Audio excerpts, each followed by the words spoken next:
We here in the South, Arkansas, and places all around the world like me, I'm going to come out to places like this with our friends, with our family, where we can hunt, we can hike, we can fish, we can do what we enjoy to do in nature.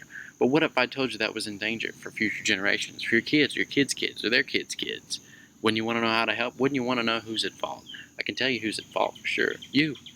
Each and every one of us does not do enough to help preserve our earth. Every year we pump toxins into our air, our soil, and our water. And every year the earth continues to get warmer. These are graphs done by NASA.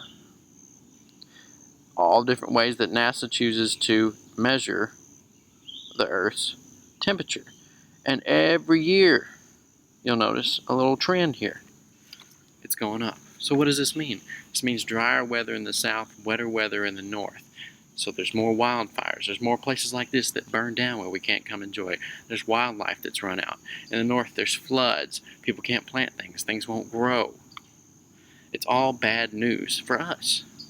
And those toxins we're pumping in the air every time we drive, every time we turn on electricity, every time we do something like that, toxins are released into the air and it affects all of us. Every time we every time we fertilize our soil and plants with those toxic fertilizers, it leaks into the soil, into the water, and affects you eventually. So you say, well, Luke, we're doing a little bit. I try to eat a little more organic food. I try to, we see more solar panels every year. I try to recycle.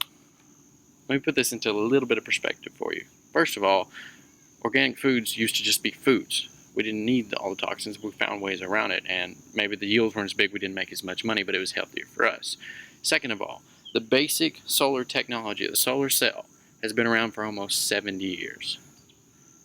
To think about that, the cell phone has been around not that long. Think about how much it's changed in the last 6 years and how much the solar panel has changed in the last 70. It fails in comparison. We need to put more energy behind our solar, our wind, our water technology to develop these more sustainable resources where we can keep manufacturing the power and to fit our needs with a lower impact.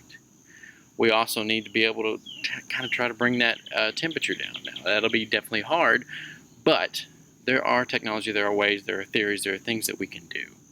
So I'm not here to persuade you to do one thing. I'm not here to persuade you to do, take out your trash and sort your recyclables. I'm here to persuade you to change the way you think and the way you live. I want each and every one of us to be able to preserve and show these things here in nature to our future generations.